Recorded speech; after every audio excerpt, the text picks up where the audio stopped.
The following is a Sports Ethos presentation.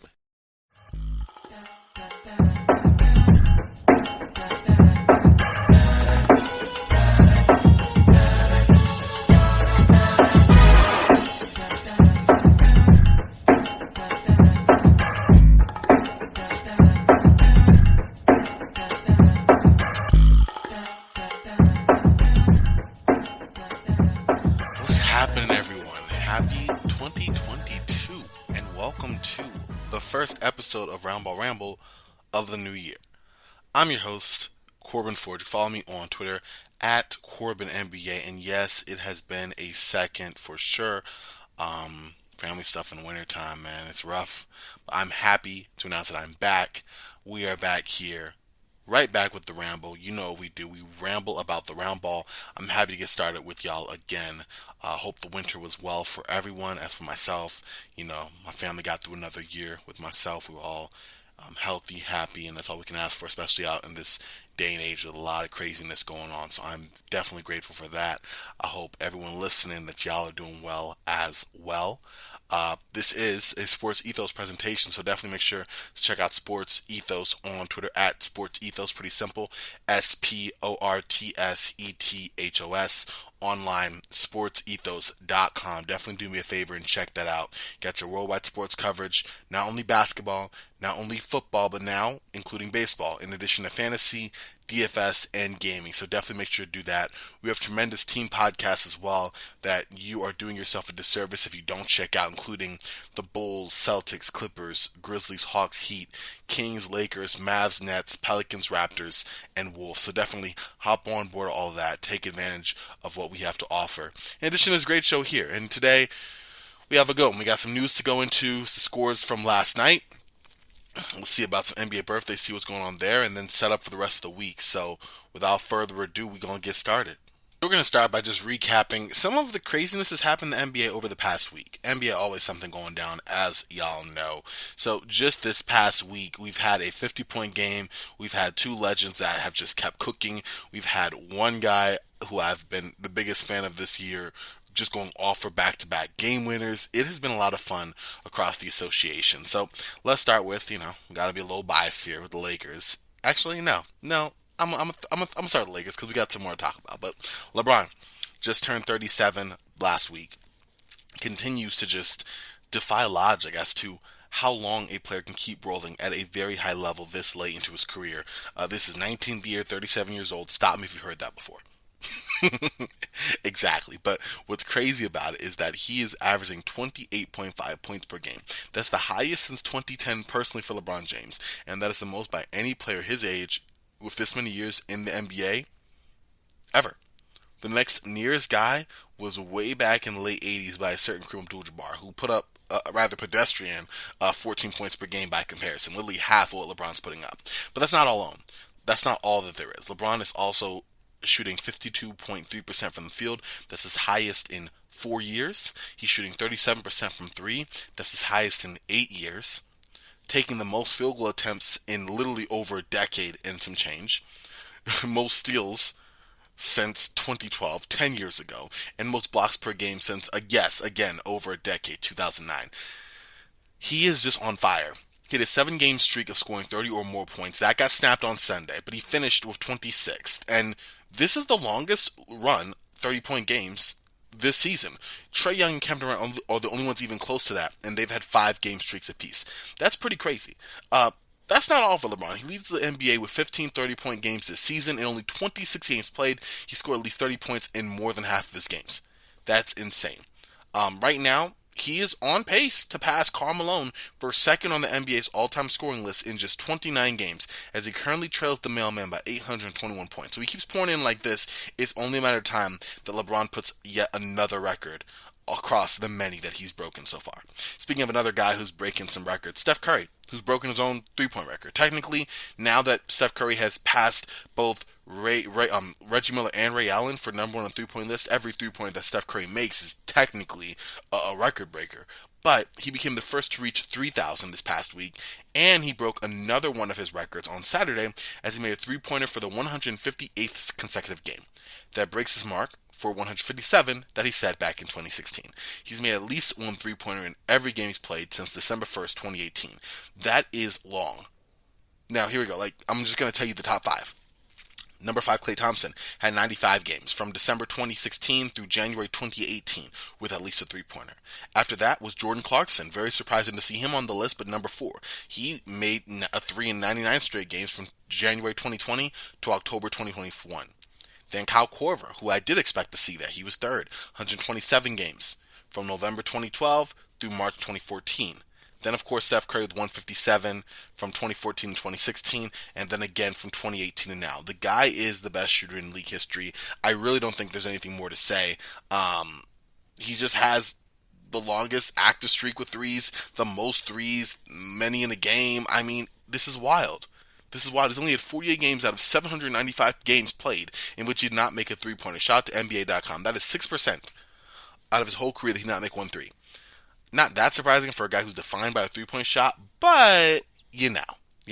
Other guys who have a current long streak, it's Steph Curry at 158. No one's even close to 100. Donovan Mitchell is next at 39 games, then Fred VanVleet at 37, Luke Kennard at 37 as well, and D'Angelo Russell at 28. Now, if I had to guess who would keep that streak going aside from Steph, Mitchell, Russell, Kennard, Vliet. I'm going to say Russell had some cold games, and Mitchell can definitely shoot and miss. So I'm going to take those two out. So between VanVleet and Kennard and... I don't think Donovan Mitchell, he's at 39 games right. I don't think he gets to 50 games. I could see VanVleet doing it, because he'll have enough opportunity, and I think he's a more reliable shooter. Kennard may be out the rotation, there may be something there. I don't know. I guess it would still count. I'm just not feeling Kennard, even though he's a very good shooter. I'm going to go with VanVleet, even though he takes a harder set of those shots. He does go for higher volume. All right. Aside from that, other news in the NBA. Buzzer beaters. Y'all like game winners? We had quite a few. You had Chimezie Metu, who saved the Kings. The Kings were down by the Mavs 13 points in the second half of their matchup over the weekend, and literally they were up by 13, they squandered the lead, found themselves down by 2 points with 3.8 seconds left to play. De'Aaron Fox gets the inbounds pass, he drives past Jalen Brunson, gets in the lane, whips the ball out past Dwight Powell to the right hand corner where Chimezie Metu was sitting, right past him, one-handed pass, catch, shoot, ball game, baby. Metu from the corner, wide open, and Metu has been shooting horrible from three. Like just 20 of 83. That's 24% from three. Over the last 6 games, 3 of 21. Like, he's not shy, as you can see, about getting them up, but he's not been making them. But in this one, wide open, practice shot, corner pocket, bam. That's Sacramento's second game-winning buzzer beater of the season. It's wild. It's really wild. Since 2019, actually, the Kings have had the most game-winning buzzer beaters in the NBA. You had Chimezie Metu against the Mavericks. Harrison Barnes has had a couple against both the Cavs and the Suns. Buddy Hield had a couple against both the Nuggets and the Pistons. Nemanja Bjelica had one against the Rockets. I do remember that game. And then Bogdan Bogdanovic had one against the Lakers. I also remember that game. Oh, man. Fun times when you're a Russ fan. Although Bogdanovic did it, he didn't do it against the Lakers. I think that was the Tyson Chandler, LeBron James type Lakers, like the multiple ball handlers. Russ wasn't on the team, I just watched it. Anyways, enough about that.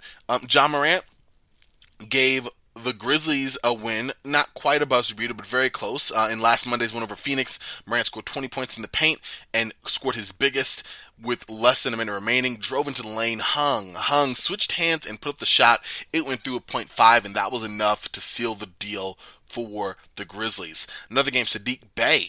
This was New Year's Day. Left corner pocket 3. Sadiq Bey was able to splash one in with 1.9 seconds left in overtime to lift the Pistons to a 1-point win over the Spurs. It was a beautiful hammer play, and it was ironic because the Spurs have been just legendary users of the hammer play just throughout their tenure, especially in the Popovich era. So it was hilarious to see them go down to the Pistons using the same one. Derek Walton Jr. made the pass. It went right by Jakob Poeltl, who still saw the play coming, but wasn't able to stop it. Bey guided into the corner, knocked the 3 down over 2 defenders.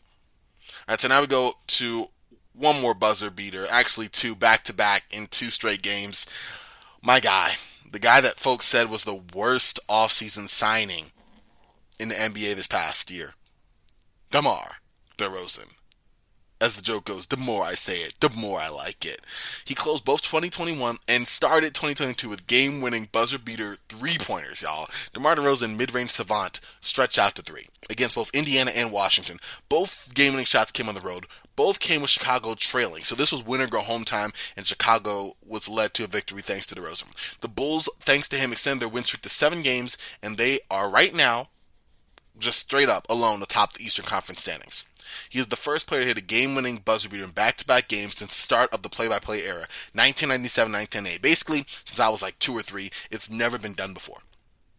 Now, I like the New Year's Heave. I like the name of that, the New Year's Eve Heave. I like that in Indiana. The Bulls were trailing by 1. DeRozan dribbled out the remainder of the clock and then somehow just rose up for a one-leg three-pointer. One of those games you kind of shoot up during horse or if you're just warming up and little secret. Let's say you know that your jumper's not going. Oh, let me just shoot around. I'm just messing around, yo. I'm just going to throw the ball up. That's what DeRozan did. From 27 feet, nothing but net. It was a beauty. It was crazy. Bulls were trailing by 1. The shot was ridiculous, and the fact they knocked it down with confidence, amazing. But guess what? One day later, similar position. Bulls were trailing late in the fourth quarter. Kyle Kuzma put the Wizards up 2 with 4 seconds left to play. Bulls called timeout, ran a sideline out of bounds play. Pass went to DeRozan. DeRozan pump fake, let Corey Kispert slide right by him. Then rose up just as Bradley Beal came over from the corner to contest. Didn't matter. Shot was going through the bucket. Splash. That was the second buzzer beater. That was actually the first because Sadiq Bey hit his later in the corner that night on New Year's Day. But it was the biggest because it was the second one. Another one that was just crazy. We had LeBron James and other players that were just reacting to DeMar DeRozan. And there is talk. Oh, is he most improved? Which I don't think he's been demonstrably better. He's just been as good as he is. Is he MVP?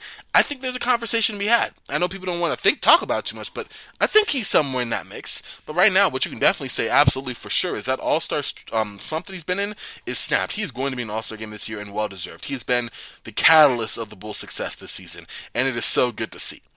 Forget the haters. Yeah, I don't know what you're talking about. Even if that's me sometimes. I don't care. Another big one. You've had only 3 50-point games this season. Only 3. Kind of crazy. We had explosions over the last couple of years, but the officiating, just shot accuracy being down across the board has kind of lended itself to scores kind of being down a little bit more in terms of these crazy numbers. So you just had Steph Curry at 50, Kevin Durant with 51, but now you've had another. Jaylen Brown. He posted it. He became the 7th player in the history of the Celtics to score 50 in a game. The other 6, Larry Bird, he did it 4 times. Jason Tatum, he did it twice. And then one apiece for Sam Jones, Kevin McHale, Paul Pierce, and Isaiah Thomas. He had 24 in the fourth quarter and OT to lead the Celtics to a comeback win over the Orlando Magic. He had a career-high 50 points, 11 boards on 19 of 29 shooting. That is crazy.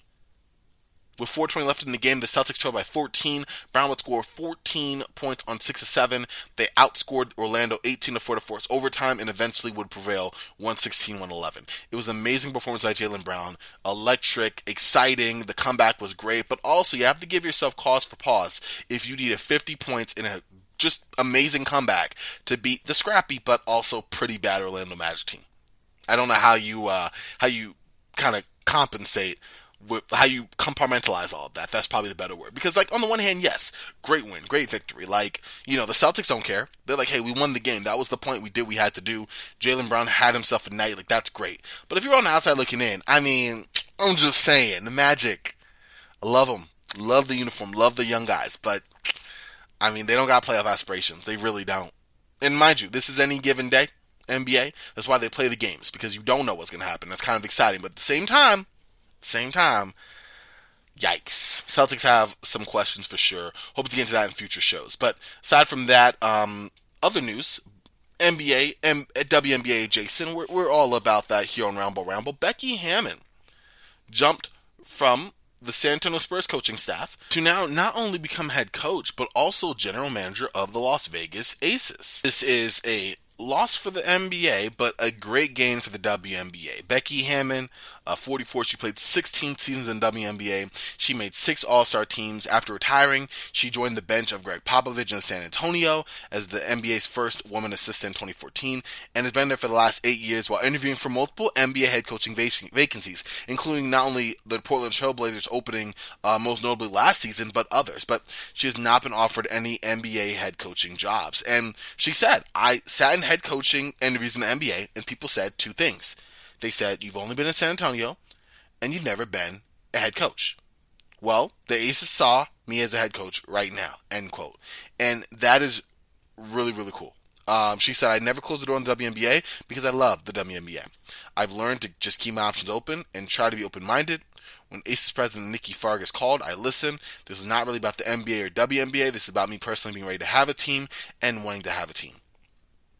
And it's true. I mean, she spoke out as a woman in a space dominated by men, obviously, in the NBA in terms of coaching. She said, we've never had these conversations about men leading women's teams. It's true. So I'm glad that she's going to get that opportunity. I'm glad that she was given that. She's definitely earned that. Paid her dues. Summer league teams, coached the NBA team for a game. Like, she's been there and done the work, and now she's getting the opportunity. So she'll inherit an Aces team that posted the WNBA's second best record. They were 24-8, and they lost in the playoff semifinals to my Phoenix Mercury. But moving on, she replaces Bill Laimbeer, who left his position. He's coached the Ace for the past 4 seasons. And it's funny, it's nice that she's going to kind of have a homecoming. There's a homecoming for Hammond because she played her final 8 WNBA seasons with the San Antonio Stars, and they relocated to Las Vegas in 2018 and became the Aces. So it's really cool for her to kind of see this come full circle. I'm very excited to see this WNBA expanded season that we're going to see. I'm going to ask some WNBA experts on in future shows to break that down, do some previews. It should be a lot of fun for sure. All right, and with the news out of the way, let's get to yesterday's scores. We're going to start with just an absolutely fun game that made me just marvel at how much I love the game of basketball. Defense was optional in this one. Both teams declined, but the Portland Trail Blazers beat the Atlanta Hawks 136-131 in a simply insane game. It really, really was. Highlighted by 2 young guards, Trae Young and Anthony Simons. And let me tell you, this was like no other. The 2 combined to score 99 points. That's right, 99 points between the 2 guards, along with 7 rebounds and 21 assists, just in case you thought all they did was score. It was an insane game that was actually pretty close, nip and tuck. Atlanta Hawks offense mainly consisted of Trae Young with his 56, but you also had a 20-point performance, 22 points and 11 boards from Clint Capella, who was 10 of 10 from the field, 18 points from Kevin Huerter, and then a pair of 8 points from both Onyeka Okongwu and DeLon Wright. So that was fun, but honestly, Trae Young was really the guy. Portland had no chance of stopping him. Young was 17-26 from the field, 7 of 12 from 3, made all 15 of his free throws. Many of them of the questionable variety. I think it was just like a little guy going to the basket. Got to call something. Along with 14 assists to only 4 turnovers. Really a masterpiece of a performance for Trae Young. He was a plus 10. The only other 2 players with positive plus minus in this game were DeLon Wright at plus 6 and Kevin Huerter at plus 4. But he really balled out. And Portland said, you know what? We can't defend him. Like, he's going to drain shots from deep. He's going to run pick and roll to perfection, get to the basket. He's going to get the foul call. So we're not really going to try. We're just going to score on him with his counterpart. And Anthony Simons went to work. Simons had 43 points, 13-21 from the field, 9 of 16 from 3, made all 8 of his free throws, 3 rebounds, 7 assists to only 2 turnovers. The guy was on fire. This is the 3rd most threes that Simons has made in his young career. He's only 22. He made 9 a couple of months back, and then he made 7 3-pointers 2 years ago. And he was just knocking them in from the top of the key and from deep. And from around the line, like, it did not matter. He wasn't alone. He had a little more help than Trae Young did. 26 points from Norman Powell on a very efficient 9 of 13 shooting. 21 points for Yusuf Nurkic on 8 of 18, 22 points and 4 threes from Nasir Little, along with 9 rebounds as well. You also had 10 points from Ben McLemore. Again, a little more help, and that made the difference for the Blazers win. This was a really fun game that had a lot of people missing. Let me just read this to you. The inactive players for Atlanta: Jalen Johnson, Kat Barber, Gorgie Jang, DeAndre Hunter, Bogdan Bogdanovic, Solomon Hill, John Collins, Cam Reddish, Mark Ellison, Justin Tillman. For the Blazers, just Damian Lillard, C.J. McCollum, Brandon Williams, Cameron McGriff, Kevin Blevins, Jaron Cumberland, and Cody Zeller. So a lot of guys were not able to play, but it was still a fun performance, especially powerful one for Anthony Simons, who had lost his grandfather the night before to cancer. And he even spoke about it after the game, saying that it was largely his grandpa that inspired the performance that he had, dedicated the game to him, and said later on in post-game that although his heart was heavy, his mind was clear, and that's what had him focused on what he had to set out to do, which was get this W for the Trailblazers team. They needed every point to withstand those 56 from Young, but it was a very fun game. Check it out. I mean, even the 20-minute YouTube clip that the NBA posted on YouTube was entertaining, just because, you could see it. Okay, who's going to outscore the other? Who's going to be caught with the ball when time ran out? Because obviously defense, again, unless it was a key defensive play at the end, wasn't going to happen. And it really didn't. So, really good game for Anthony Simons. Tough break for Trae Young, who put up just a monstrous performance in a loss, but really fun game of basketball on what was mostly a good night of basketball. You had a close game between the Washington Wizards and the Charlotte Hornets. The Wizards pulled out behind a dominant double-double by Kyle Kuzma. 36 points, 14 rebounds. Was clutch down the stretch for this Wizards team. Knocked down several key threes. In fact, Kuzma was the real reason that the Wizards were able to hang on and win. He had a three-pointer with 1 minute and 10 seconds left to give Washington a 114-113 lead. Beal added 2 free throws later with 39 seconds left to put the Wizards up 3. And then Beal and Kuzma each added 2 free throws to secure the win a little bit later. And yeah, this was crazy.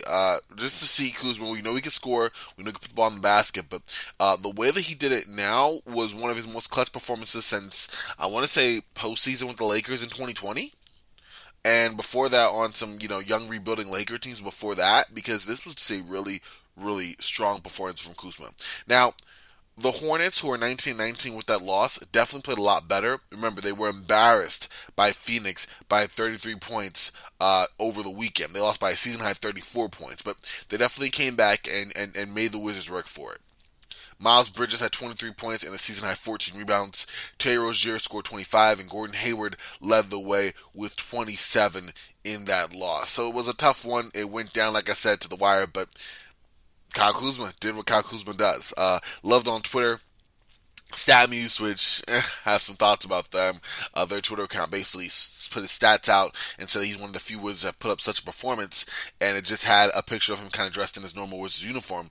But when they mocked him a couple weeks back, they had him in this oversized pink hoodie that he had wore ridiculously so to one of his games. And Kyle Kuzma on Twitter said, "Yo, keep that same energy. Post that picture. What y'all doing? Let's go." I thought that was kind of funny. The Nets got embarrassed at home by the very, very, very good Memphis Grizzlies. 118-104. The Grizzlies actually have a better record than the Brooklyn Nets, for what it's worth. Nets dropped to 23-12. The Grizzlies are 24-14. A lot there, of course, to pick at. The Nets have not had the services of Kevin Durant, James Harden, and Kyrie Irving for different parts of the season. The Grizzlies, actually, there's not a whole lot to say about the Grizzlies. They've been very good despite Ja Morant. They've been very good with Ja Morant, and Ja Morant played amazing last night. 36 points, 6 boards, 8 assists, a monster dunk, just all over Brooklyn in the second half. That was bomb. Kevin Durant did what he could, 26 points, 3 rebounds, and 6 assists. But the Nets dropped a game that they probably wanted to win. That's the second of the games that they've done where they had a chance to win against a team that, they could easily beat, you would think, but didn't come out with the sense of urgency and have now lost 3 games in a row. Yeah, I'm talking about over the weekend when they lost to the Clippers team that missed, everyone but the Popcorn Man. So that was definitely a rough game for them. And Kevin Durant spoke about it afterwards. He said, "It's about coming to the games with a sense of urgency on both ends of the floor, making the correct play on both ends of the floor." That did not happen, so It was unfortunate. Memphis scored 14 points off of 9 Brooklyn turnovers in the opening quarters. They led by 9 at halftime. They also grabbed 13 offensive rebounds, and that correlated to 18 second chance points. They just bullied the Nets. Memphis built their lead to as much as 25 points in the third quarter by continuously just battering the Nets and attacking the basket, much of which was done by John Morant. Grizzlies extended their lead to 28 points in the fourth quarter, and then with Durant and Harden on the bench waving the white flag, the Brooklyn bench brought the deficit down to as close as 10, but couldn't get any closer. And that was what it was. Durant spoke about the young guys who definitely did make an impact for the failed comeback attempt. Javon Carter, Day'Ron Sharpe, Cam Thomas, Bruce Brown. Durant said, I love the young guys and what they bring to our team. Good to see them get some minutes and opportunities to make it a game, and they did for sure. So, a little bit of a shame for the Nets, who will be visiting Indiana on Wednesday night, but they will have some reinforcements. According to Woj, Shams, NBA Newsbreakers, Kyrie Irving is expected to make his return against the Indiana Pacers for Brooklyn. So that will be a shot in the arm for sure. Kyrie, of course, has been out all year. Y'all know the story. I'm not really going to go rehash it. It's obvious. But he will make his return, so that will be fun. Meanwhile, tonight, the Grizzlies will be playing Cleveland in a game that should be interesting as well. Definitely tuning in for that. Bulls hung on to be a scrappy Magic team. Yep, the same Magic team I made fun of earlier for forcing Jaylen Brown to drop 50 for the Celtics to win. Let me put some respect on the Magic's name. They're 7-31, but they go out and they compete, y'all. The Bulls won their 8th straight game, but it was very tight. Orlando was not letting go without a fight. 102-98. DeMar DeRozan again led the way. 29 points, 3 rebounds, 2 assists for him. Wendell Carter Jr. for the Magic had 21 points, 10 boards, and 4 assists. Really funny about that was seeing DeMar DeRozan, who was uncharacteristically bad from the free throw line. He finished 7 of 15 from there. As he was shooting some free throws toward the end of the game, his family sitting courtside were like doing the motion to kind of encourage him to make it. Thought that was kind of cute and ultimately funny. And what was even funnier about that is after the game, DeMar DeRozan stayed on the floor, even after they won, to knock in some more free throws to get that practice in. Just the consummate professional. You gotta love what you're seeing from him, the way he's been putting in that work this season. And, you know, it's actually benefiting in a just demonstrably positive way. Really cool to see that. Speaking of DeRozan and before Morant, both Morant and DeRozan were named Players of the Week for their performances in Week 11, and much. I mean, this was ultimately deserved.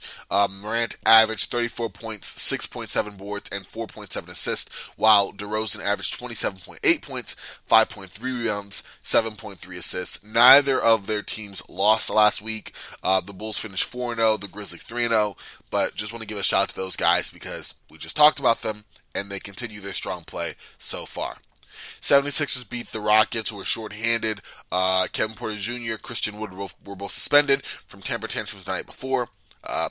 Probably wouldn't have been that much of a difference anyway, but without it, it was a big difference. Joel Embiid just rolled 31 points, 15 boards, 10 assists. That was just enough that poor Garrison Matthews on Houston could not overcome, but he had 23 points in a strong performance for him.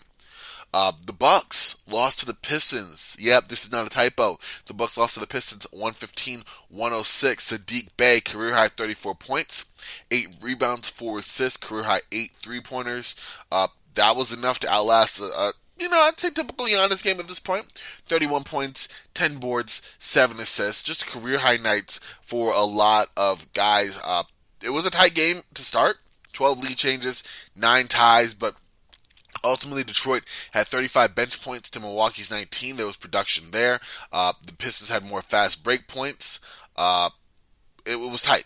It was tight, but the Pistons made the tight moves in the margins to secure the victory. Milwaukee had won 12 consecutive matchups with the Pistons by an average of 16 points per game before Monday, and that did not include the Bucks' 4-game sweep of Detroit in the 2019 first-round playoffs. It didn't matter. Now, to be fair, Milwaukee, again, made it tough. They attempted to erase a 13-point deficit in the final 2 minutes, but after Drew Holiday knocked down a 3-pointer that got the lead down to 5, Detroit's Cade Cunningham converted a putback of his own miss with 20 seconds left to make sure they got it. Not a great game in terms of getting the ball in the basket. Detroit 18 of 43 from three, but Milwaukee was just 11 of 46, and that really shot them in the foot as well. Jordan Nwora was unavailable due to protocols. That might have been helpful. That was 2 days after he scored 23 points and had 5 of 7 from three. That would have helped the Bucks, especially since they were also without Giannis Antetokounmpo and Semi Ojeleye due to league protocol as well. Middleton did return after missing a victory over the Pelicans over the weekend for personal reasons, and for him, I mean, uncharacteristically poor game. Just 10 points on 10 shot attempts, 1 of 6 from 3. Giannis, again, like I said, played well, but 0 of 4 from 3. Bobby Portis didn't have a great shooting night. Grayson Allen just 2 of 11, 1 of 5 for Pat Connaughton, 1 of 6 for George Hill. You can kind of see where I'm going here with this. So, just a rough game all around for most of the Bucks shooting. And credit to the Pistons. They played hard. They worked their tails off. They deserved the victory, and that's exactly what they got. Pelicans did see the return of Brandon Ingram after that Achilles injury / soreness that he's been dealing with for the last couple of games. Unfortunately, it was not enough. They lost to the Jazz 115-104. Understandably so. Ingram looked rusty. He was just 3 of 15 from the field. The Jazz had a balanced attack. Mike Conley finished 22 points, 8 rebounds, and 7 assists, which was more than the Pelicans could obviously manage. Jonas Valanciunas led the way for the Pelicans, though, with 25 points, 9 boards, and 2 assists. But like I said, it wasn't just the 22 points from Mike Conley, who had more of a balanced performance. The leader in scoring for the Jazz was actually Donovan Mitchell, because of course it was 29 points on an efficient 11-19, 5 3-pointers knocked down. You had 21 points from Bogdan Bogdanovic. You had a double-double from Rudy Gobert, 10 points and 17 boards. Off the bench, 14 points from Jordan Clarkson. It was just a lot. Again, for the Pelicans, Valanciunas played well. 15 points from Josh Hart, 11 points from Devontae Graham. Not very efficient, just 3 of 10 from 3. Double figures for both Brandon Ingram and Herbert Jones, but Herbert Jones, low volume, nothing from 3. Brandon Ingram just shot horribly. Like 16%, 14% from 3 horribly. So you weren't getting much out of that. And that's why they succumbed to the Jazz, who, quite frankly, are just a better team. We know this. Mavericks and Nuggets clashed in what's usually a fun game between Nikola Jokic and Luka Doncic. Both put up great numbers. Nikola Jokic finished 27 points, 16 rebounds, and 3 assists. But Luka Doncic finished 21 points, 8 rebounds, 15 assists, and more importantly, the W, as the Mavericks beat the Nuggets 103-89. In a game that, again, was up and down, but the Mavericks claimed superiority down the stretch and really pulled away with that. Timberwolves beat the Clippers 122-104. Anthony Edwards played very well, 28 points, 2 rebounds, 4 assists. Balanced effort. Jaden McDaniels had a career high in 3-pointers knocked down for him. The Wolves just made a total rout of the Clippers. You had 13 points from Naz Reid. I already mentioned the 18 off the bench, I might add, from Jaden McDaniels. 11 points and 12 assists from Patrick Beverley. 11 points from Malik Beasley. You got 17 points from Taurean Prince. The Wolves just poured it in.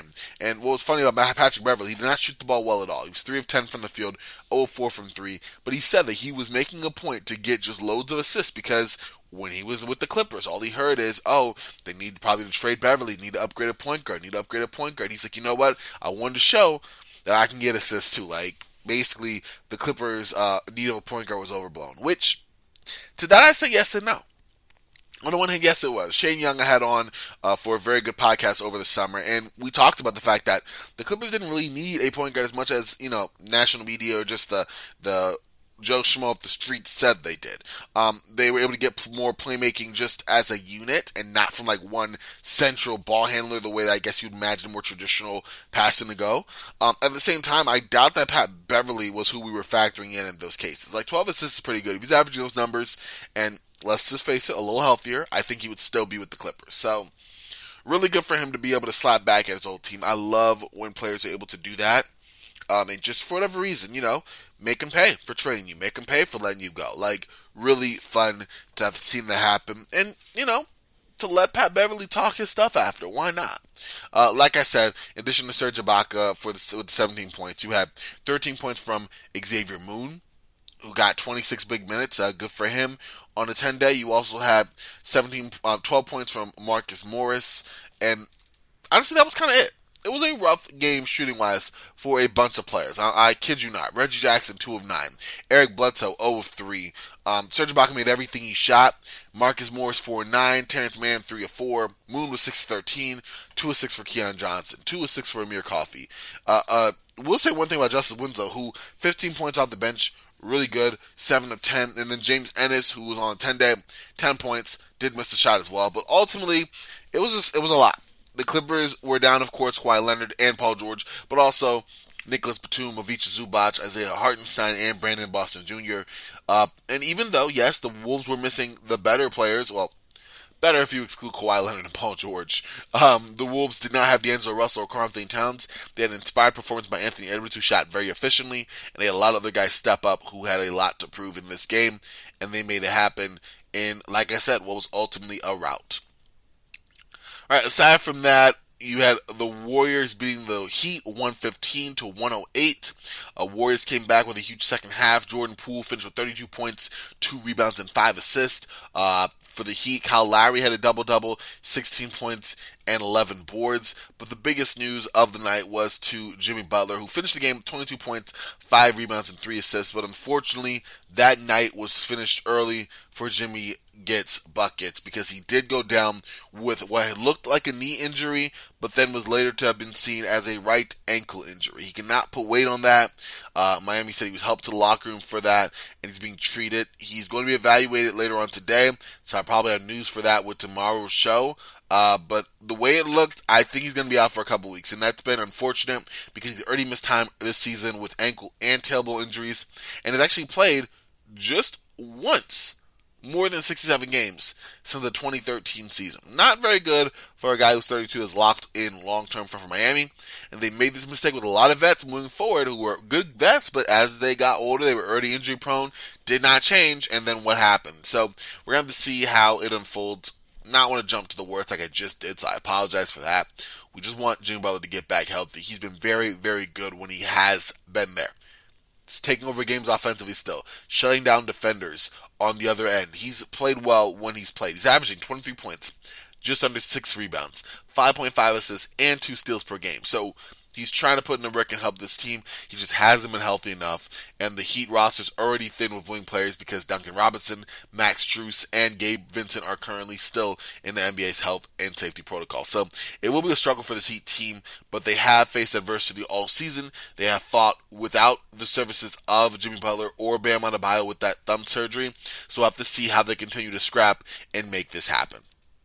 All right, well, that concludes the games of last night. So looking forward to the games of tonight. At 7 Eastern, we have a pair of games. You have the Grizzlies versus the Cavs. Already talked about that. That will be a fun game. Definitely interested to see how Darius Garland plays against Ja Morant. Going to be a fun little matchup there. Also at 7 p.m. Eastern, we have the Spurs versus the Raptors. Always an interesting game between those two squads. At 7:30 on NBA TV, Pacers versus the New York Knicks. Tune into that. 8 o'clock, the Phoenix Suns will be playing the New Orleans Pelicans. We'll see if we get a better performance from Brandon Ingram, but honestly, Phoenix has just been rolling 28-8. My goodness. And then finally, to close out the night at 10:30, you have the Los Angeles Lakers playing the Sacramento Kings. Had a couple of good games between those two. You had that triple overtime game the Kings won. Then you had the resounding victory that the Lakers took back, and now we have their third matchup. Should be fun to see how those teams go at it again. LeBron James, already talked about him earlier in the show, but he has just been on a tear. And I honestly want to see, what Kings team do we get? Do we get an inspired Kings team that says, you know what, we're not just going to back down, like you want to work for it. We're going to get a Kings team that's going to get hit in the mouth and kind of roll over. It'll be fun to kind of see where we go with that. Aside from that, today being the 4th, birthdays, not a whole lot. Happy birthday to Joe Klein, Al Jefferson, Cliff Livingston, old school player. Sidney Green, same thing. Will Bynum, James Michael McAdoo, and then 2, I guess you could say, active players. Ante Zizic, although he's overseas, and Colin Sexton, who's the biggest. Colin Sexton is now 23 years of age. Average of 20 points, 3 rebounds, and 3 assists. And I'll go back to Big Al Jefferson. Al Jefferson, not a Hall of Famer by any stretch, but he is 37 years old. He was 2013-2014 All-NBA. He was a all-rookie team in 2005. He played 14 years in the NBA. known as the Big Classic, if you knew his nickname, finished with averages of 15 points, 8 boards, and just over an assist per game.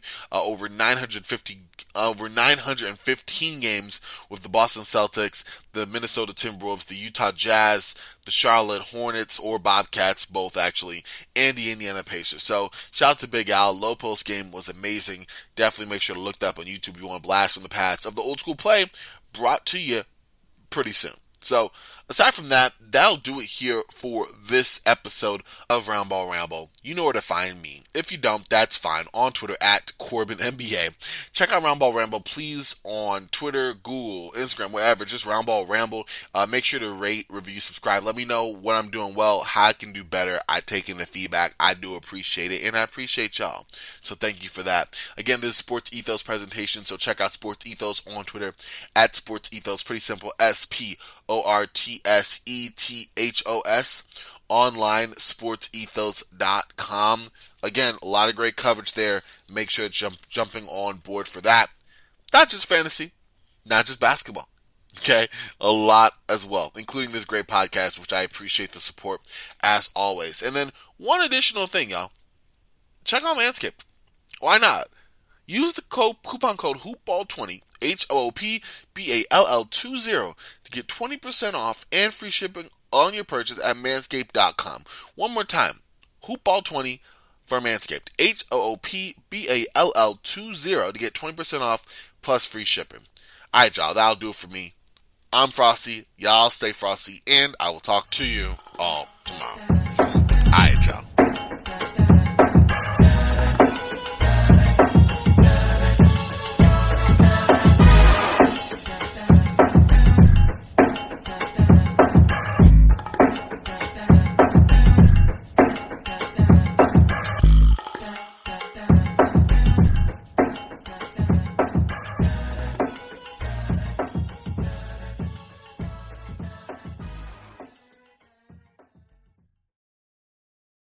This has been a Sports Ethos presentation.